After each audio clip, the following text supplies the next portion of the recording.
Olá, amigos do Instituto Espírita de Educação. Meu nome é Marcelo Shoa e hoje nós vamos conversar sobre um tema assim muito palpitante. Quem é o meu próximo? Bom, nós resolvemos retirar de uma parábola do Evangelho as anotações de Jesus. Esta pergunta, quando foi feita há 2000 anos atrás, quem respondeu foi nada mais, nada menos que o próprio Cordeiro de Deus, que o próprio Cristo Jesus. Então nós retiramos da parábola do homem das Samarias, a parábola do bom samaritano, algumas questões que remetem a reflexões que o entendimento da própria parábola, ela então vai efetivamente nos revelar. Vamos a ela. O bom samaritano. Como vocês sabem, a parábola começa assim: um homem que descia de Jerusalém para Jericó. E aqui, com muito cuidado, a gente não vai fazer uma leitura apressada dessa parábola para tentar depreender os detalhes que vão escritos neste enunciado. Tudo bem? Bom, este homem que descia, olha que interessante, o verbo descer. Então significa que ele estava numa posição de aclive, numa posição superior e estava indo para uma posição inferior. Esta é a primeira informação metafórica, vamos dizer assim, que a gente pode utilizar no entendimento desta mesma parábola. Outros dois elementos importantes são os seguintes. O primeiro deles, a cidade de Jerusalém, porque o homem saía de Jerusalém para Jericó. E naquela época, entre os judeus primitivos e até hoje, Jerusalém ela é considerada então a cidade dos templos, a cidade da adoração, o símbolo, portanto, de religiosidade. E é esta a condição e o cenário em que esse homem se encontrava. Ele saía de uma posição de religiosidade, vamos chamar assim, e estava descendo para que posição? Ele saía de Jerusalém e ia para onde? Para Jericó. E a cidade de Jericó, ela pode ser entendida por nós como uma cidade do comércio, A cidade do escambo, a cidade das relações comerciais, de compra e venda. Então, nós poderíamos deduzir que este homem, ele está saindo de uma condição de espiritualidade, está descendo, e na parábola Jesus usa esse verbo descer, ele está descendo de uma posição em Jerusalém para uma posição em Jericó. Está saindo de uma condição espiritualizante para uma condição de troca, de escambo, de comércio. Simbolicamente aqui poderíamos representar como as circunstâncias materiais, da vida. O homem está fazendo esse movimento. Numa análise interpretativa, nós poderíamos até deduzir que esse movimento pode representar também, do ponto de vista metafórico, o próprio movimento reencarnatório. E o importante é que esta parábola ela vai explicada por Jesus para dar ao homem que faz a pergunta, um douto, a ideia de quem era o próximo, porque o homem faz esse movimento para Jesus. Quem é o meu próximo? E Jesus, porque fosse judeu, perguntava para o homem, o que vai escrito na lei? Amarás ao Senhor teu Deus de toda a tua honra, de toda a tua glória e de todo o teu entendimento.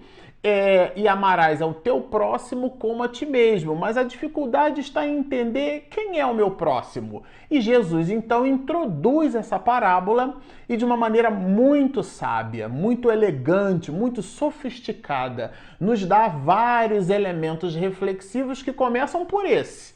A trajetória desse homem, que culmina neste aspecto, no aspecto de que ele cai em poder de ladrões. O enunciado nas anotações vamos nos dizer que ele caiu em poder de ladrões, que o despojaram, tiraram os seus pertences. Logo, deduz-se que o homem possuía pertences materiais, porque não há como roubar algo que a pessoa não possua. Então isso não está escrito na parábola, mas vai escrito. Se nós observarmos com um pouco mais de atenção, o homem possuía coisas materiais. E como estava indo de Jerusalém para Jericó, e sendo Jericó uma cidade de comércio, certamente ele devia estar ali indo ganhar a vida, trocar especiarias por moedas. Efetivamente deveria ser a forma como aquele homem sobrevivia, mas de fato saiu de uma condição espiritual, coisificando estas relações no translado,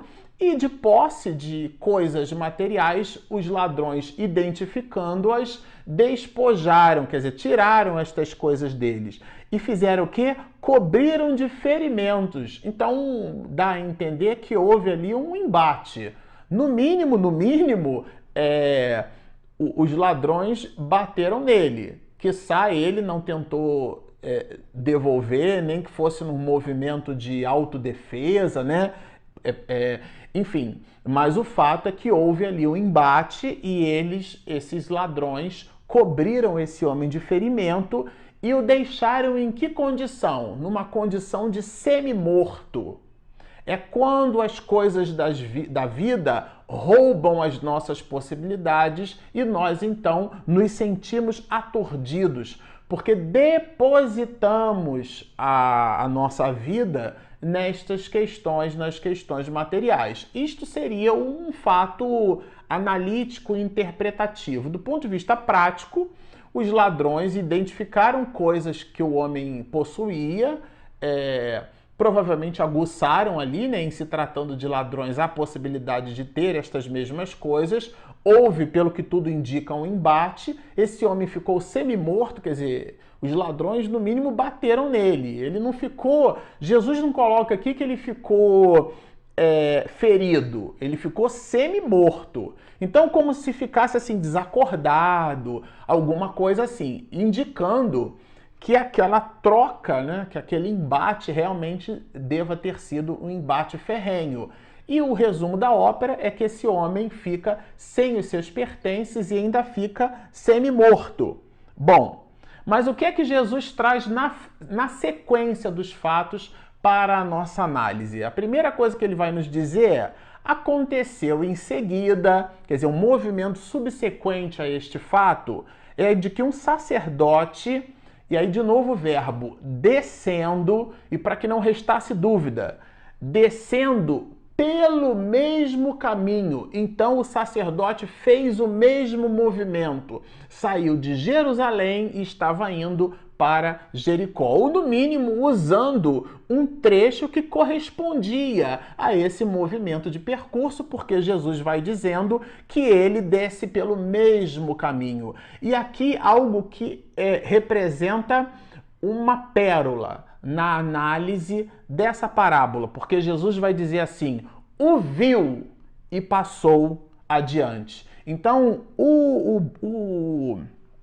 o sacerdote, ele poderia ser interpretado aqui, no sentido figurado, como sendo aqueles de nós que nos movimentamos nas lides espíritas, na casa espírita, na posição de dirigentes, na posição de diretores, na posição de presidentes, enfim, de organizadores, né, das atividades nas casas espíritas, que representariam então às instituições espíritas aquilo que representa para o sacerdote. O sacerdote é aquele personagem do judaísmo primitivo que cuidava do templo estabelecido, mais do que cuidava, orquestrava o desenvolvimento deste mesmo templo. E esse templo aqui, no sentido figurado, pode ser por nós interpretado como sendo a própria casa espírita. Então o dirigente é esta posição sacerdotal, né? E aqui, o que acontece? Qual é a postura desse sacerdote? Ele vê o homem ali caído e simplesmente passa adiante, ele não faz nada, né? Isto é muito interessante a gente observar, porque nós vamos perceber O que essa informação nos traz de elemento reflexivo adicional? Vamos continuar na parábola. Aí, bom, Jesus traz agora um outro personagem, um levita, né? O homem da tribo de Levi. O levita. Esse levita que também veio àquele lugar, devia ser um ambiente movimentado, né? Então, que também veio àquele lugar, tendo observado. Então, Jesus, na parábola, faz questão de dizer que o levita viu, tá certo? Passou igualmente adiante. Igualmente é um advérbio de modo igual, isto é, do mesmo jeito. O comportamento do homem da tribo de Levi, o comportamento do levita foi o mesmo do comportamento do sacerdote. Aqui, numa análise comparativa, o levita, como é aquele que cuida do templo estabelecido, pode ser comparado como cada um de nós que se movimenta na casa espírita, seja nas suas questões administrativas, seja nas suas questões de ordem prática do funcionamento da própria instituição. Nós nos importamos com a instituição, nós nos importamos com as questões relacionadas ao funcionamento da casa espírita que abraçamos como ímpeto, né? Como compleição de trabalho, mas, infelizmente, do ponto de vista prático, quando muitos de nós observamos companheiros, como é o caso aqui do exemplo desse levita, ele faz o quê? Ele observa, mas passa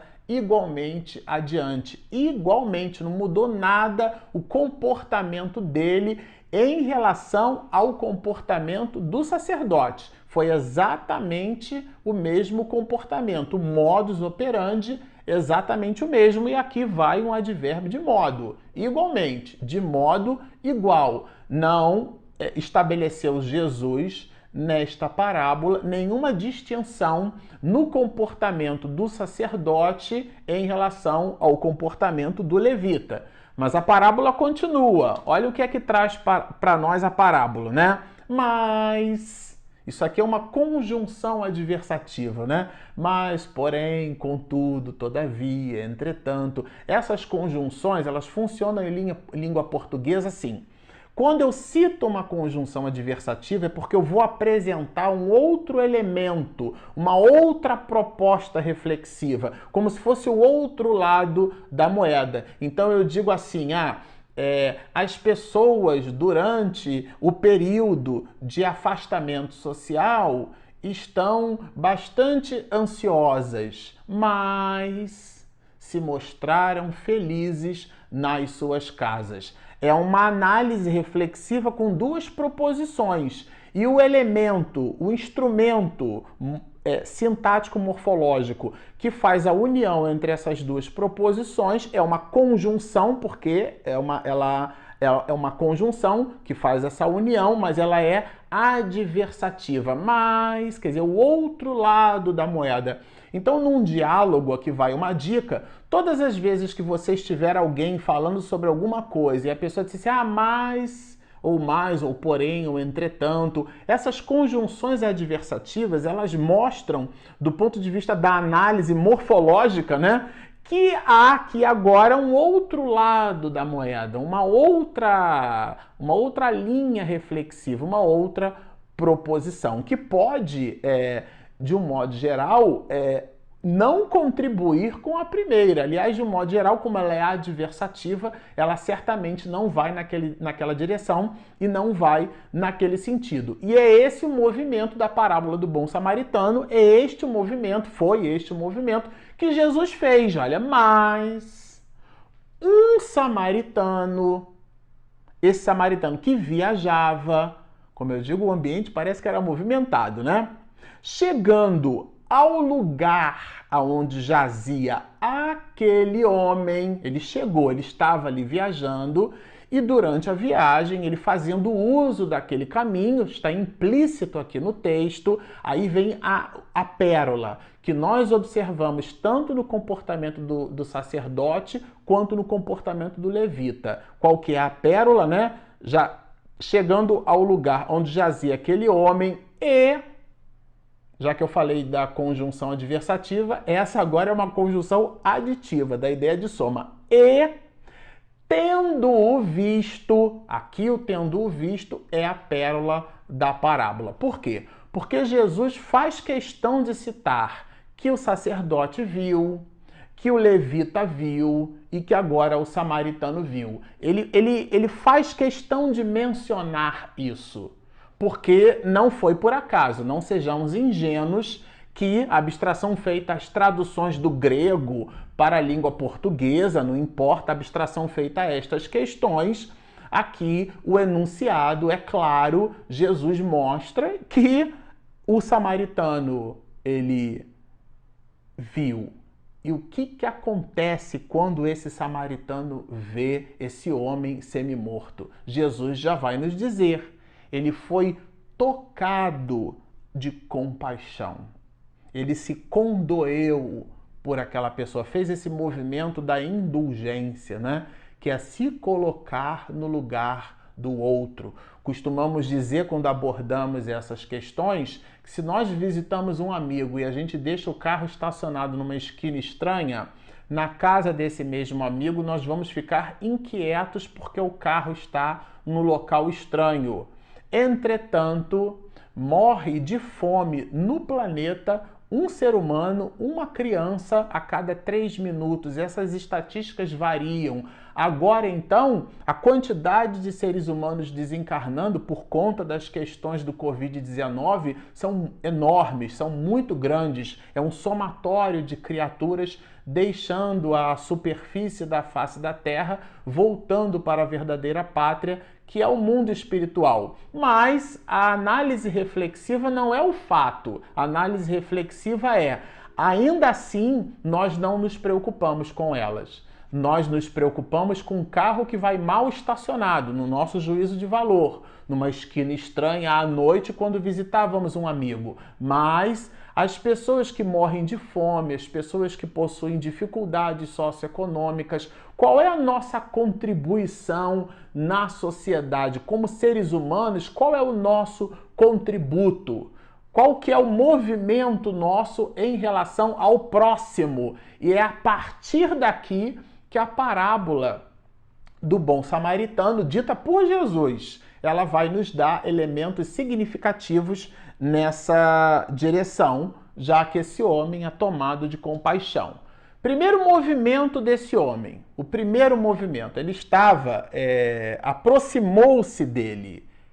Então, existe essa necessidade, esse movimento da aproximação, que pode ser uma aproximação literal, ou então nesses instantes, enquanto a gente grava esse vídeo, estamos vivenciando momentos de reclusão social. Você pode passar a mão num telefone, o vírus, o Covid não se transmite pelo telefone celular, não se transmite pela internet. Você pode fazer uma videoconferência com pessoas da sua família, dizer que as ama, estabelecer estes mecanismos de aproximação. E, paradoxalmente, mesmo que você esteja distante, porque esta palavra, aproximação, quando o samaritano se aproxima do homem, no cerne desta expressão, mais especificamente desta palavra,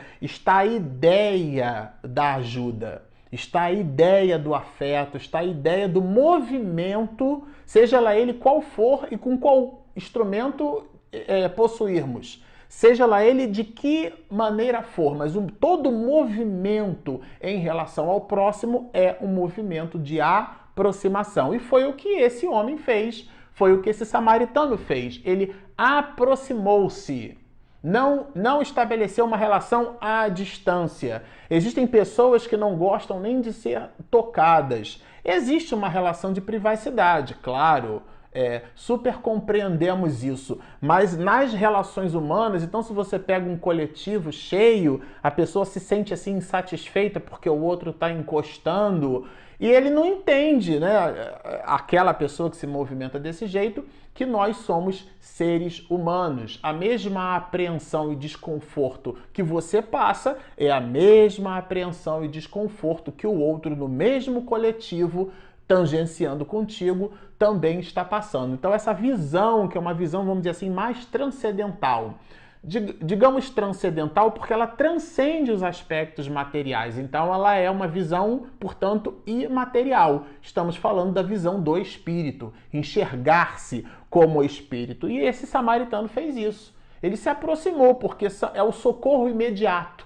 Então a primeira coisa que ele fez foi deitou-lhe óleo e vinho nas feridas e as pensou, quer dizer, cuidou delas, cuidou do ferimento daquele homem, cuidou. Deu a primeira assistência para aquele homem. Em assistência e promoção social, costumamos dizer que é muito difícil falar de Jesus para quem morre de fome. Então, esse movimento de atendimento das realidades e das necessidades emergentes. A pessoa está num corpo de carne, ela reencarnou. Então ela sente fome, ela sente sede, ela sente sono, ela sente dor.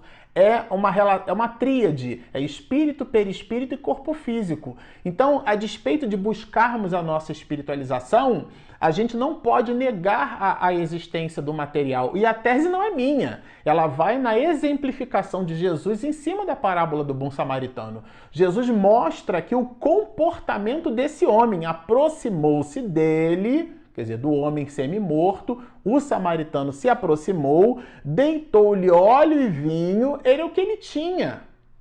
Ele deu tudo de si. Joana de Ângeles vai nos dizer, né, que quando a criatura dá tudo de si, dá o máximo que pode.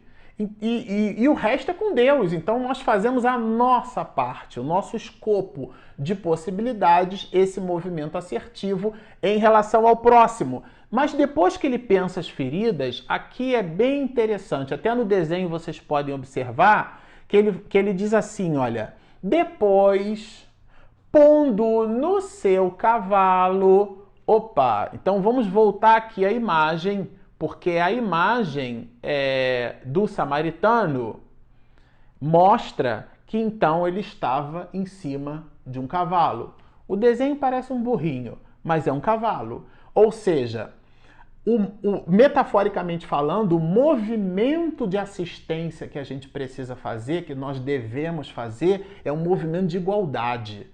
Nada de buscar ajudar as pessoas sem descer do cavalo, sem descer da imponência, da empáfia, do orgulho. E a tese não é minha, ela é de Paulo de Tarso. Fiz-me fraco para os fracos, para vencer os fracos. Fiz-me tudo para todos, para por todos os meios chegar a salvar alguns. Então Paulo não era, ele se fez, ele desceu do cavalo, ele estabeleceu um movimento de igualdade em relação aos outros. Então é olhar nos olhos, é fazer com que o outro se sinta tão igual e efetivamente o é, como nós somos, porque estamos em papéis sociais diferentes, mas nós somos espíritos imortais. Isso é muito importante, o entendimento destas questões. Isso não é uma relação só de cultura espírita, de conhecimento doutrinário, não. É para nós internalizarmos na nossa vida. Quando nós observamos todas as coisas na perspectiva do espírito, numa perspectiva transcendental, como dissemos, estas perspectivas são imateriais. Então, logo, são perspectivas agnósticas às dificuldades que a matéria se nos apresenta. Vivamos estas mesmas dificuldades porque estamos mergulhados nela de maneira temporal, naquele instante ela nos pertence, mas entendendo que são transitórias, que aquilo é impermanente, aquilo está, não é. O que é o espírito imortal. Esse sim, esse tem a sua historiografia de evolução ascensional e infinita. Mas aqui, o samaritano, ele vai fazendo então esse movimento de descer do cavalo. E é interessante porque esse movimento nos dá mais elementos reflexivos. Porque se vocês observarem na imagem, o homem fica em pé. E o samaritano, né? E efetivamente o homem semi-morto é quem faz uso do cavalo. Ou seja, este samaritano está dando o que ele possui de melhor no processo de assistência em relação ao outro. É muito lindo isso aqui. Isso aqui é um seminário de 1h30, só para a gente conversar sobre essas questões. E depois a parábola diz assim, ó, levou a uma hospedaria e cuidou dele. Aqui está instituído, nesta parábola, observamos que está instituída a ideia da assistência e promoção social. Ele precisava de cuidados diferenciados. E o samaritano percebeu isso, porque ele poderia ter parado como parou, ele desceu do cavalo como desceu, ele se aproximou do homem como se aproximou, ele pensou as feridas, isto é, cuidou dos ferimentos do homem como cuidou, né? Mas ele poderia ter deixado o homem ali. Mais do que isso, ele evolui o processo, ele coloca o homem no seu próprio cavalo, muito provavelmente ele deve ter se desviado da sua trajetória, leva o homem para uma hospedaria, e tudo indica, inclusive, que esse samaritano conhecia essa hospedaria. E aqui o hospedeiro é essa figura do assistente, daquele que promove socialmente a criatura, né? Ou seja, daquele que dá dignidade. Mas se a gente acha que o texto já está sensacional, Jesus apresenta mais elementos reflexivos, quando nos diz assim, em relação à fala do samaritano. No dia seguinte, tirou 2 denários, porque existem aqueles de nós que somos econômicos. A pessoa, ela diz que é econômica, ela não abre a mão, ela não dá. Então ela coisifica as suas relações, mas isso é um outro assunto, né? Então esse samaritano, ele tirou 2 denários, deu do que tinha a um estranho, gente, alguém que ele não conhecia, e os deu ao hospedeiro, ao homem da hospedaria, aquele, nessa figura metafórica, que institucionalizou o trabalho e a atividade de assistência e promoção social. E disse, né? Trata muito bem, muito é um advérbio de intensidade, viu? Muito bem deste homem. Ele não conhecia o homem. Agora, quando fala que no dia seguinte, dá-nos a perceber que esse samaritano dormiu e cuidou daquele homem. Não está escrito no texto, mas está escrito. Ele cuidou do homem, né? Vocês vejam quantas informações na parábola do bom samaritano que nós utilizamos, inclusive, em evangelização infanto-juvenil. Aliás, essa aqui está em formato de desenho justamente por isso, né? Mas ele diz o seguinte, olha, trata muito bem deste homem e tudo que despenderes, despender é gastar, tudo que gastares a mais, eu te pagarei quando regressar. A ajuda não ficou só aí. É muito sensacional essa parábola. E aqui, ao final dela, Jesus faz a pergunta das nossas vidas. Porque quem acha que foi esse homem que fez a pergunta não está entendendo nada de evangelho. Como eu costumo dizer, está pegando uma banana, descascando a banana, jogando a banana fora para comer a casca. Não está entendendo nada de evangelho. Isso aqui somos nós perguntando para Jesus, personificado nesse homem, nesse douto, que faz querer perceber para Jesus que estava interessado nestas mesmas questões, né? Então Jesus vai perguntar assim, qual destes 3, que é o sacerdote, o levita e o samaritano, qual destes 3 te parece ter sido próximo, já que a questão era essa, né? O próximo daquele que caíra em poder de ladrões. E aí, o epicentro do entendimento desta parábola está, como se tudo isso já não fosse delicioso de observar, está nesta resposta. O doutor, porque era um homem douto, respondeu, aquele que usou de misericórdia para com ele. E o homem reconheceu na história o evento, a compleição, a atitude de misericórdia. E aí Jesus, numa síntese, né, muito própria e comum dos espíritos superiores, diz, então vai, de Jesus e faze o mesmo, isto é, exatamente da mesma forma. Então, como dissemos, o epicentro desta questão, desta parábola, está na palavra mesma chamada misericórdia. Aonde está o nosso próximo? Está em todo lugar aonde eu possa exercer a misericórdia. Este é o grande ensinamento, porque esta parábola nos traz informações reflexivas como as que dinamizamos aqui para o resto de nossas vidas, porque as palavras de Jesus são palavras de vida eterna. Era este o recadinho reflexivo que nós gostaríamos de deixar para os companheiros do Instituto Espírita de Educação. Muita paz.